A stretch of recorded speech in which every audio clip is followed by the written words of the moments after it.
बे समाव नोंथांमोननो मोनसे गोनांथार भिडिअ लाबोनानै होफैदों। बे जाहैबाय 2020 टकिअ अलिम्पिक गेम्सनि सायाव आरो बेखौ बयनिबो थाखाय जोबोद गोनांथार जानानै दङ। जायफ्रा स्टुडेन्ट आरो जायफ्रा एग्जाम होगोन बिथांमोननि थाखाय गोनांथार। आरो आं सिगाङावबो नोंथांमोननि सिगाङाव बुंखादोंमोन जे लास्टआव गासैखौबो खेबसेनो मोनसे भिडिअ लाबोगोन जाय नोंथांमोननि थाखाय इम्परटेन्ट जागोन बा आंनि थाखायबो बियो इम्परटेन्ट। दा बेयाव नुनो मोननाय जागोन नोंथांमोनहा दासिम एबा गासै बे गेमाव बेसेबांथा मेडेल सोरहा मा बिथिङाव मोननो हागौ, गल्ड, सिलभार, ब्रन्ज, बेनिफ्राय बबे हादोरा बांसिन मोनखो आरो बबे हादोरनि सोर सुबुङा पार्सनेलि बांसिन मेडेल मोननो हादों आरो भारतआ बेसेबांसो मायाव मोननो हादों, सोर बेफोरनि बागै आरो मुलुगनि बागै नोंथांमोननो गासैबो डिटेल्स बाहाय होजोबना लानाय जादों। आरो बिनि PDF फाइल नोंथांमोनहा डिसक्रिपसनाव लिंक मोनगोन, बेजोंसो थानाय आरो गासैबो कुइसनफोरखौ नोंथांमोनहा भिडिअआव गासैखौबो बुंफानायनि गेजेरजों मोननो हानाय जागोन। दा फैदो फारि फारि नोंथांमोनहा फार्स्टआव नुनो मोननाय जागोन जे अलिम्पिक गेम्स टकिअ 2020 2020 मायथाइयावनो जानो गोनांमोन, जिहेतु बिनि थाखायनो बेखौ मुं होनाय जादोंमोन। नाथाय 2020आव कभिड-19नि थाखाय जानो हायैनि थाखाय बेखौ 2021आव लाबोनाय जादों। अब्लाबो बिनि मुंखौ 2020खौनो दोननाय जादों। आरो बिनि अक्ट' जानाया नोंथांमोनहा गोसोआव लानो गोनां, बे जाबाय 23 जुलाइनिफ्राय 8 आगस्टसिम जादों। बेखौ नोंथांमोनहा बयबो मिथिखादों। आरो बिनि गासैबो गुबै बाथ्राफोरखौ जोङो नायनो गोनाङा जाहैबाय बे हस्ट सिटि एबा बबे सिटिया दैदेनदों अबा नोगोराव जादों, बे जाहैबाय टकिअ'आव, जापाननि केपिटेल, जिहेतु बेयाव नोंथांमोनहा बयबो मिथिखागौ। बेनिफ्राय मट' एबा बिथांमोननि जिहेतु थांखिमोन बेयो जाहैबाय इउनाइटेड बाय इम'सन, बेयो जाहैबाय बिथांमोननि मट'। बेनिफ्राय नेसन्सफोरा बाहागो लानायफोरा जाहैबाय 205 आरो बेनिफ्राय माखासे टिमफोर दंबावो। बेनिफ्राय एथलेटिक्सफोरा गासै 11,090 बिसिममोन। बेनिफ्राय माखासे गोनां बाथ्रा दंबावो। अपेनिंआ 23 जुलाइ, बेनिफ्राय क्लजिंआ 8 आगस्ट, बेखौथ' बयबो मिथिबाय। बेनिफ्राय अपेन खालामग्रानि मुङा जादों इम्पेरियर नरिट', बेखौ नोंथांमोना गोसोआव लानांगोन।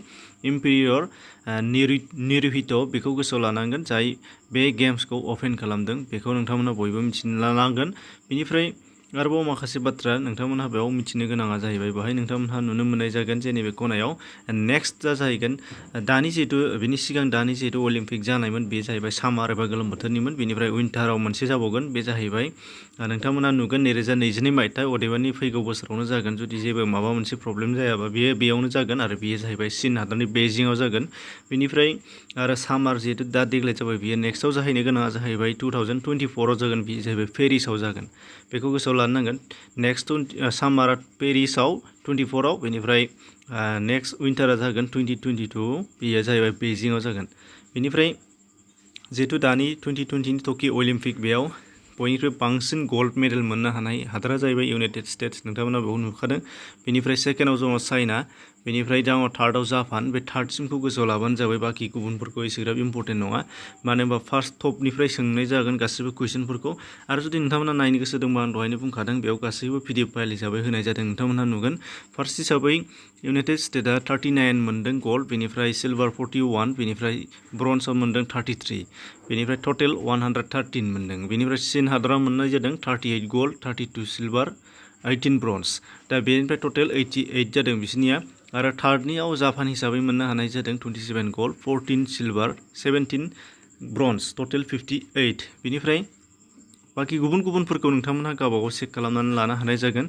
नेटआवबो सार्च खालामबा मोनो, जेबो प्रब्लेम गैया। नोंथांमोनहा बेयाव नायथारनांगौ बेबो नङा, नाथाय इम्परटेन्ट बे बाथ्राया, बयबो बेखौ मिथिनांगोन। बेनिफ्राय इन्डियानि बेलायाव नोंथांमोनहा नुनो मोननाय जागोन, बे एखे लिस्टआव नुनाय जागोन नोंथांमोनहा गल्ड 1, सिलभार 2, ब्रन्ज 4, टटेल 7 जादों बेखिनि। बेनिफ्राय बाहाय इन्डिभिजुवेल आरो ग्रुप, बेयाव गासैबो ज' जेसेबांनाखि दङ बाहाय नोंथांमोननो होनायाव, माने ग्रुपनि गेम्स बायदिसिना हकि टकि बायदिसिनाफोरनि, बेनि अनगायैबो माखासे इन्डिभिजुवेल हारसिंनिबो दङ बेखिनि। बेनिफ्राय फैदो इन्डियानि सोमोन्दै नोंथांमोना बाहाय मिथिना लादिनि। इन्डियानि सोमोन्दै मिथिना लानो गोनाङाव नोंथांमोनहा बाहाय दङ। गोनाङा जाहैबाय फार्स्टआव नुनो मोननाय जादों गल्डआव जों सासे मोन्दोंमोन, जाहैबाय नोंथांमोनहा नुदों जे जेभलिन खुबैनायाव मोन्दों निराज चफ्रा। आरो निराज चफ्राया बेसेबां मिटार जानथाय खुबैदों बे खुब इम्परटेन्ट, बेखौ सिगाङाव भिडिअ खालामखादोंमोन। 87.58 मिटार्स बे जाहैबाय, बेखौ गोसोआव लानांगोन। नैबे बुस्थुआ फैगोन, फ्राय गोसोआव लाथारनांगौआ बे बुस्थु। आरो निराज चफ्रा बिथांनि सोमोन्दै नोंथांमोननो खोन्थाखांबाय आङो। बिथांमोना सासे आर्मि, नोंथांमोना नायबाबो नुनो मोननाय जागोन गासैबो डिटेल्स निराज चफ्रानि बागै। बेकग्राउन्डखौ नायना लाबानो जाबाय। बेनिफ्राय रबि कुमार दैयाया बिथाङा रेसलिंआव मोनदों बे जाहैबाय बेखौ गोसोआव लानांगौ जाहैबाय 57 केजि बेखौ गोसोआव लाफानांगोन आरो बिथाङा सिलभार आरो सिलभाराव सासे मोनदोंमोन मिराबाई सानु नोंथांमोना बयबो मिथिगौ बेखौबो गोसोआव लानांगोन बिथांनि लिफ्टिं केजिया बेसेबांमोन बे जाहैबाय 49 केजि बिथाङाबो नाथाय वमेननिफ्राय बेनिफ्राय आरोबाव पि.भि. सिन्धु बिथाङा ब्रन्ज मोननो हानाय जादों वमेन्स सिंगल बेडमिन्टनाव बिथाङा बेनिफ्राय दङ वमेन्स वाल्टार वाइटनाव नुनाय जादों बिथाङा बक्सिं जेरै बयबो मिथिखागौ बेखौ लाभलिना बरग'हाइन जाय ब्रन्ज मोनदों आसामनिफ्राय जोंनिफ्राय दा बेनिफ्राय इण्डियान हकि टीम बिथांमोना मोनदों ब्रन्ज बेनिफ्राय बेखौ गोसोआव लानो नांगोन आरो बेनिफ्राय लास्टाव नुदों रेसलिंआव बजरं पुनिया बिथाङा मोनदों बजरं पुनिया ब्रन्ज मोनदों बेबो जाहैबाय नोंथांमोना बेखौ गोसोआव लानांगौ जाहैबाय बेनि केजि 65 केजि बेखौ गोसोआव लाथारनांगोन दा बे डिटेल्सफोरखौ नोंथांमोनहा गोसोआव ला आरो जेसेबां हायो नट खालामनानै ला मानो होनबा नेक्स्ट जिहेतु एग्जाम एबा जिहेतु नोंथांनि माबा मोनसे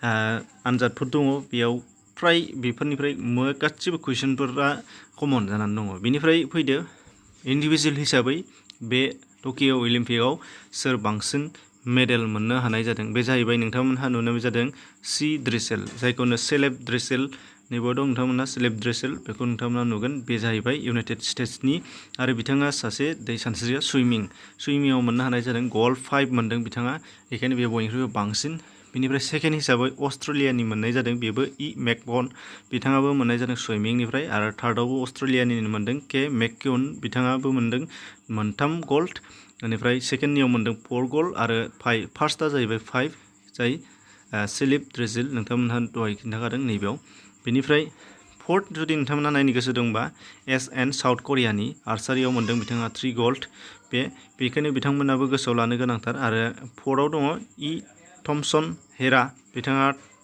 3 गल्ड मोननो हानाय जादों एथलेटिक्स बे जाहैबाय जामाइकानि बे नोंथांमोना बेखौ गोसोआव लाथारनांगोन आरो बेनि अनगायैबो फिसा गोबांथार बाथ्राफोर नोंथांमोना नायनो गोसो जादोंबा नोंथांमोना गुगोलावबो सार्च खालामना नायनो हानाय जागोन गासैबो डिटेल्स बबे कान्ट्रियाव बबे गेम्सआव सोर मा मानसि बेनि डिटेल्सखौ नायनो गोसो दंबा नाथाय साजेस्ट खालामगोन बैफोर गुबुनफोरनिफ्राय फ्राय खम फैगोन हाइलाइट्सआ जाहैबाय बयनिख्रुइबो जाय बांसिन मोननाय जोंनि भारतनियाथ' बे कमनखा गासिबो बिथांमोननि बेकग्राउन्डनिफ्राय लानानै गासैखौबो नायखानांगोन पार्सनेलि आरो नोंथांमोनहा नायनो गोसो दंबा आं फ्रायखौनो बानायगासिनो दङ लारि लाभलिनानि सोमोन्दैबो बानायखानाय दङ नोंथांमोनहा बेफोरबायदि गुबुन सेलिब्रिटिस एबा स्पर्ट्स पार्सन जिखुनु जाया मानसिफोरनि थाखाय नोंथांमोननि थाखाय आं गासैखौबो बानायनानै रेडि खालामनानै माखासे जाहाय सोनानै दोनदों आयदार बर' बा गुबुनानो जाया मानो नेसनेल बा इन्टारनेसनेलनि पार्सनानो जाया मानो नोंथांमोनहा बेफोरखौ नोंथांमोनहा गासैखौबो